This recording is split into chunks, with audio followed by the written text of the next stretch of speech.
आज हम पढ़ते हैं धातु रूप प्रकरण। इसमें हम ये देखेंगे कि धातु रूप क्या होते हैं और धातु रचना कैसे चलाई जाती है ना। तो पहले देखते हैं धातु क्या होती है। जिन शब्दों से कार्य के होने का बोध हो उसे हम क्रिया कहते हैं। क्रिया मतलब जिन शब्दों से कार्य के होने का बोध होता है। बोध होना मतलब पता चलना। जैसे हम आंखों से देखते हैं तो आंखों से कौन सी क्रिया की जा रही है, देखने की। तो आंखों से देखने की जो क्रिया की जा रही है वो क्रिया हुई। परंतु जब हम वो देखना है उसको हम जब लिखते हैं उसके मूल रूप को धातु कहते हैं। अर्थात जैसे कि हम आंखों से देख रहे हैं तो आंखों से कौन सी क्रिया की जा रही है, देखने की। परंतु जब हम वो देखना जब हम उसको शब्दों में लिखते हैं तो उसका जो उसका मूल रूप यानी कि क्रिया को जब हम शब्दों में लिखते हैं तो हम उसे धातु कहते हैं।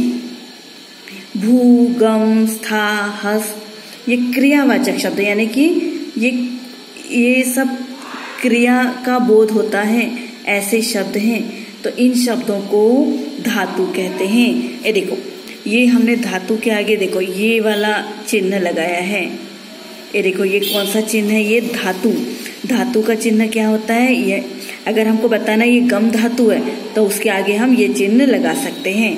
ये देखो स्था धातु है, उसके आगे हम ये चिन्ह लगा सकते हैं। ये धातु का चिन्ह है ना। तो आज हमने देखा, देखो क्रिया किसे कहते हैं। आंखों से देखने का काम हो रहा है तो वो क्रिया है।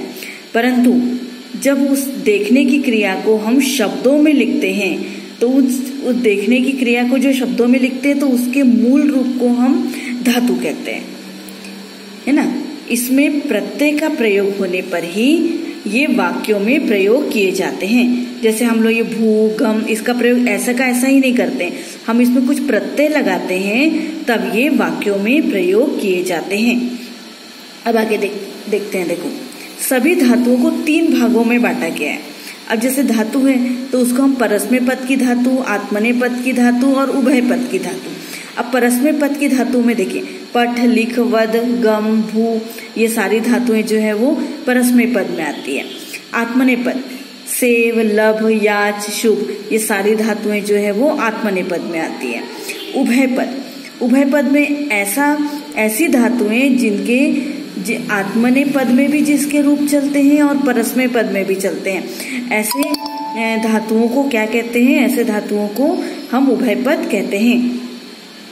अब वचन, जब हम धातु रचना करते हैं तो हमको 3 वचनों में उसे लिखना होता है। 3 वचन होते हैं।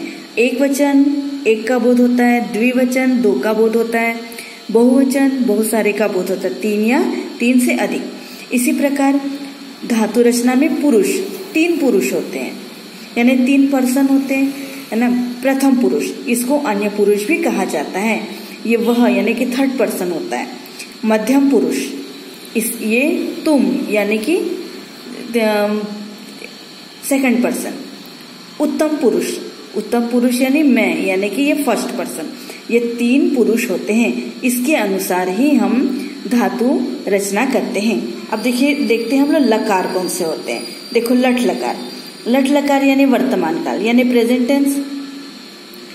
भविष्य काल को हम बोलते हैं ऋट लकार, फ्यूचर टेंस, है ना। इसको क्या बोलते हैं हम, ऋट लकार यानी कि भविष्य काल। इसी प्रकार भूतकाल यानी कि पास्ट टेंस, इसको हम संस्कृत में बोलते हैं लंग लकार। अज्ञार्थ काल मतलब ऑर्डर देना। जब हम किसी को भी आज्ञा देते हैं तो तब हम लोट लकार का प्रयोग करते हैं, जिसे बोलते हैं लोट लकार। इसी प्रकार चाहिए के अर्थ में, जब हमको चाहिए ये अर्थ हमको चाहिए तो हमको विधि लिंग लकार का प्रयोग करना पड़ता है। अब अपन देखते हैं इन सारे लकारों के धातु रूप कैसे होते हैं। देखो ये लट लकार है यानी कि वर्तमान काल। अब इसमें देखो ये प्रत्यय लगते हैं। अब ये देखो ये प्रथम पुरुष, मध्यम पुरुष और उत्तम पुरुष, एक वचन, द्विवचन, बहुवचन। तो ती, तह, अंति, सी, थह, थ, आमी, आवह, आमह। अब हम इसको पठ धातु में हम इसको लिखते हैं। देखो कैसे आएगा, ये देखो पठती, पठतः, पठन्ति, पठसी, पठथ, पठत, पठामी, पठावह, पठामः। अगर हमको लिख कर लिखना होगा तो लिखती, लिखता, लिखंती। हमको क्या करना है, इन्हीं प्रत्ययों का प्रयोग करना है और धातु में उस प्रत्यय को लगाते जाना है, तो हमारा लट लकार वर्तमान काल हम लिख सकते हैं। ठीक है, अब देखते हैं हम लोग लृट लकार यानी कि भविष्य काल। अब भविष्य काल में देखो ये तीनों पुरुष और एक वचन, द्विवचन, बहुवचन है ना। अब यहाँ पे देखो स्यति भी होता है, शति भी होता है। तो शति, शतः, शंति, शसी, शतः, शत, श्यामी, श्यावः, श्यामः, है ना। यानी कि इसके लृट लकार के जो ये प्रत्यय हैं वो लट लकार के समान ही है, परंतु यहाँ पे क्या आ गया है, यहाँ पे श या स्य हो जाता है ना। किसी धातु में स्य होता है, किसी धातु में श होता है, इसलिए हमने यहाँ पे दोनों लिखा है। तो यहाँ पे श लगा देना है। तो ये कौन सा काल हुआ, भविष्य। देखो भविष्य का ये जो श है ना, यही सब इसमें लग जाता है। ठीक है, अब देखो हम पठ में लगाते हैं इसको और इसकी धातु रचना करते हैं। देखो पठिष्यति, पठिष्यत, पठिष्यन्ति, पठिष्यसि, पठिष्यत, पठिष्यत, पठिष्यामि, पठिष्याव, पठिष्यामः। इसी तरह अगर हमको धाव का लिखना होगा तो धाविष्यति, धाविष्यत, धाविष्यन्ति, धाविष्यसि, धाविष्यत, धाविष्यत, धाविष्यामि, धाविष्याव, धाविष्यामः। यानी कि हम इस प्रत्यय का प्रयोग करेंगे तो हम लृट लकार को लिख सकते हैं। ठीक है, अब हम आगे चलते हैं। देखिए देखो ये है लंग लकार। लंग लकार हम ये लंग लकार यानी भूतकाल। अब लंग लकार भूतकाल में पहले सामने जो है वो अ का आगमन होता है। अ जो है वो सामने अ लिखा जाता है, तभी वो लंग लकार होगा। अब इसके पहले प्रत्यय देखते हैं। ये एक वचन है, ये द्विवचन है, ये बहुवचन है और ये प्रथम पुरुष, मध्यम पुरुष और ये उत्तम पुरुष। ये देखो ये सामने अ लगता है, तो हमने सामने अ लगा दिया है। अब प्रत्यय कौन से लगते हैं, देखो त, ताम, अन भी बोलते हैं या न भी बोलते हैं, है ना। त, ताम, न। ये विसर्ग लगता है, सह, तम, त। अब देखो ये भी त है और ये भी त है, लेकिन जो प्रथम पुरुष एक वचन में त आता है उसमें हलंत लगेगा, परंतु जो मध्यम पुरुष बहुवचन में त आता है उसमें हलंत नहीं लगेगा, है ना। हाँ, फिर ये देखो उत्तम पुरुष में क्या आएगा, अम, आव, आम। अब हम इसकी धातु रचना करते हैं। देखो पट से, देखो अपठत, देखो सामने हमने अ लगा दिया, बीच में पट और ये त लग गया।